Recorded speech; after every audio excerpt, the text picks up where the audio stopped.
Hi everyone, welcome back. Another video on pruning and training of fig trees. Today is February 22nd of 24. In this video I will show you a new technique for the first time, and I think this can be a very helpful tool to have in your toolbox or arsenal when shaping and training your fig trees in container or in ground. Let me first mention that I had learned of this technique from a bonsai master, Peter Chen, from Heron's Bonsai Nursery in UK, and it's also one of my favorite channels on bonsai trees on YouTube. I often say that I look at my trees more of a very large bonsai trees, large for a bonsai but small for a container grown fig tree. Because of my space limitations, my trees have to be more compact. If you have more space and larger container than this 7-gallon grow bag, then your tray can be wider and taller. So just scale up. This technique will help you when starting to form a proper structure of a tree. And this is one of the questions that I receive the most from novices, people that are just starting to grow a tree and don't know what to prune. That's basically the question: what to prune, what to leave, which branches to leave, which ones to prune. So let's talk first about the structure of the tree. All of my trees have a straight upright trunk with, which I say, optimal 3 scaffolds. Some of my trees have even 2 scaffolds and some 4 and more. So all depends. And for the properly formed or structured tree, I would say it takes on average about 3 to 4 years. Sometimes can be even less than that, depending on a tree's vigor. So if you have a tree that just started from a rooting cutting this season, first 3 years you're gonna form this skeleton with the scaffolding branches, and then after that, in the 4th year, it will be more of a maintaining that shape, pruning previously grown branches and choosing which branches to grow as the fruiting branches for the current season. In this case, we have a 4-year-old tree. This is Bourjasotte Noire. I will show you this tree now up close. Just a few words about this variety. Here in US, I mostly hear name Bourjasotte Noire, and I was very impressed with this variety last season. Had a fruit that was of high quality, large. It reminded me of a mix between Black Madeira and Bass's favorite fig, or maybe even Calderona. I did not tasted it yet. Good quality. So something between a Black Madeira but a little bit more acidity, and also had a much better resistance to rain.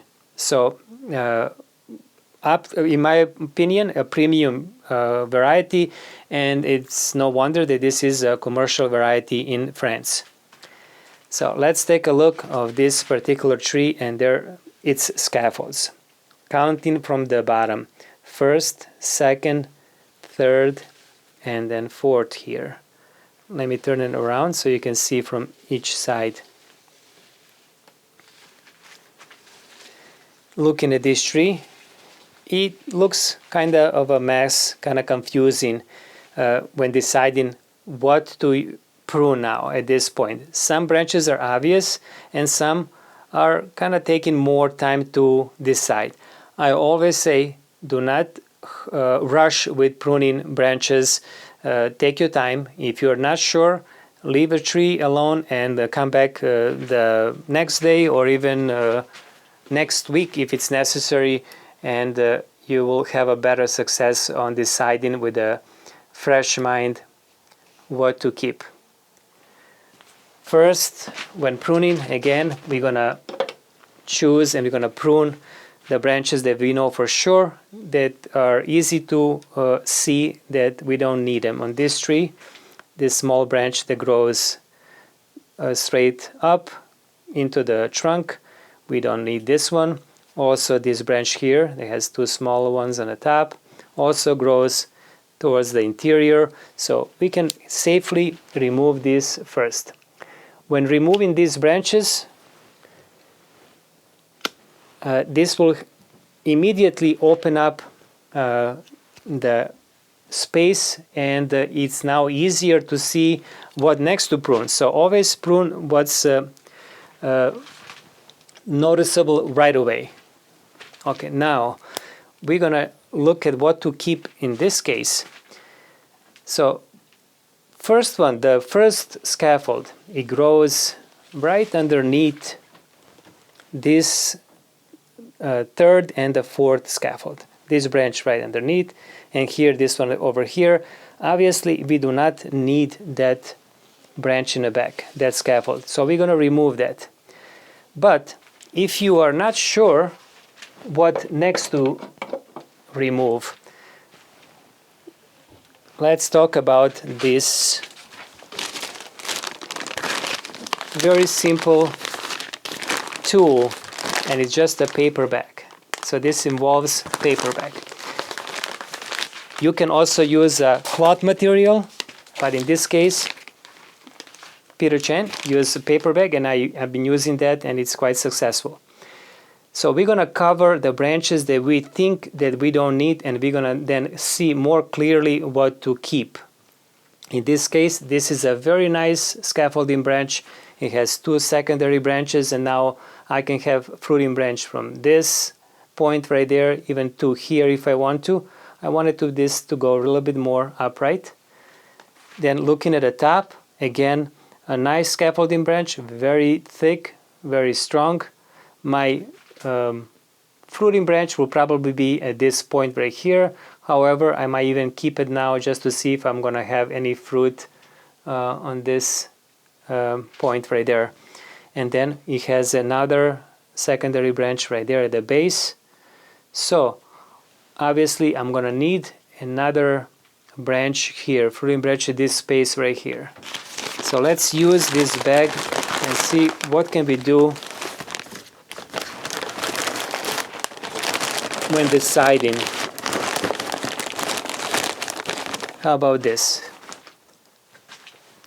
Now, without looking at the branch in the back, we can clearly see that this is enough of scaffolding branches right here at this area, also here. Now this fourth branch also has one that I can use, I can direct to grow in this area right here. It has these two new branches that can grow from here if I wanted to. I can bring this one here also, and I can have now fruiting branches on all sides. How many points I can have it? 1, 2, 3, 4, 5, 6. 3 scaffolding branches and 6 total fruiting branches. For this size tree is just plenty. I think it's optimal. However, if the tree is vigorous, and I can even keep a little bit more. I can keep maybe 2 branches on this one, or here maybe perhaps 1 here, 1 there, just adding more. But that you will know later. The tree will basically tell you how many fruiting branches it can support.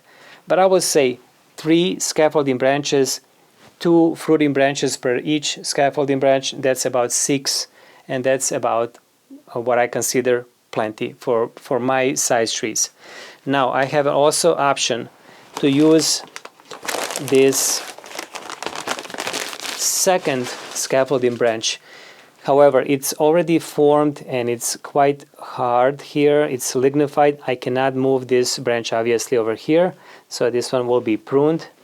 However, it does have 1 branch that grows underneath, and I'm gonna keep this one and grow it on that side like that. So that will be a very, very good solution. For now, I'm gonna just use this one for now, like that. And then, let me see here. And then in the future, when this one reaches that size right there, I can decide whether I want to remove this.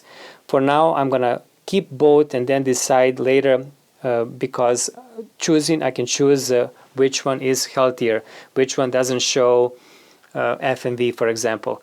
If you have an option, you should always keep branches if you're choosing between two or more, and then choose later based on the health of the branches.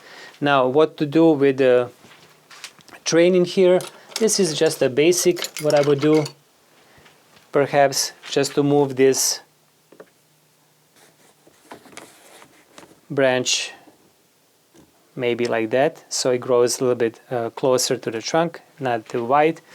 Same here, this is another branch that I can move. I can use maybe a garden tape or another wire like that.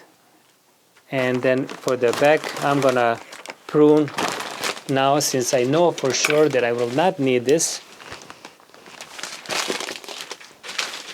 Now it's safely for me to remove this branch. Also, the one in the back, I will not need it. However, these are very healthy looking, and I'm gonna use it for air layering. Again, these ones that I'm gonna remove, I can also use these smaller branches either for grafting or for, let me just show you this, or for rooting. If you are going to keep these material, another tip that I can give you is to use these plastic bags. You can just mark the variety and the date, and you don't have to mark each branch separately. Just for now, if you're rushed, just put them in a bag like this, and now you can put them in the fridge or outside if it's cold. And that's it. This tree will be now done. Let's take a look at another one if I have time.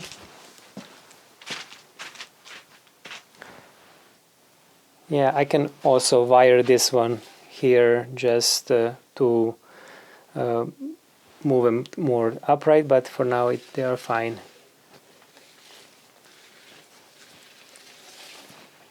Okay, another tree I have enough time. And this is, oh, right here, Malta Black. Again, similar case.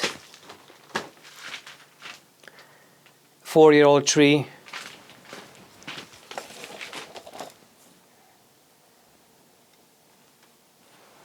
Let's decide what to keep here.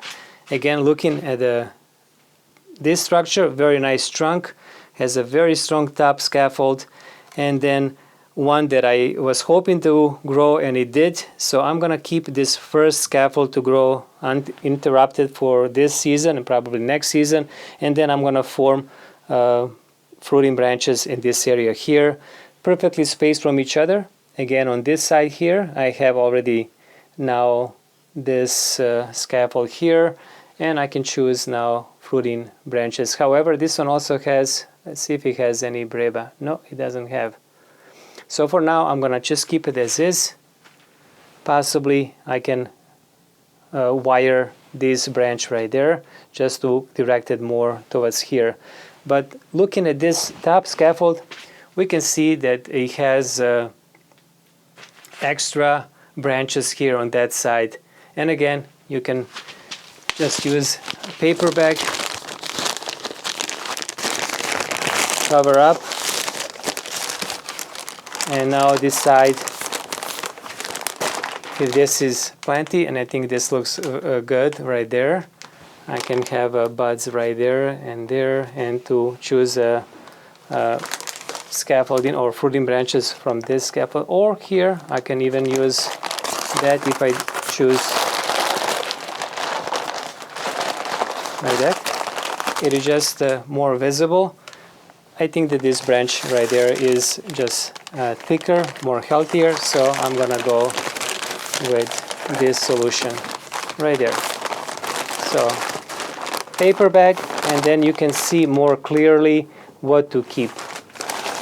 this case, I will also keep these smaller branches right there at the side. And it was a very easy solution to do on this tree. Not much to think about. So at this point, I can safely remove this branch. I do not have more time, but I will probably wire this one here to grow on that side here, and the tree will look something like that. This was Malta Black. Okay, that's it for this video. Hoping that this was helpful for you, and I'll see you in the next video. Thank you for watching.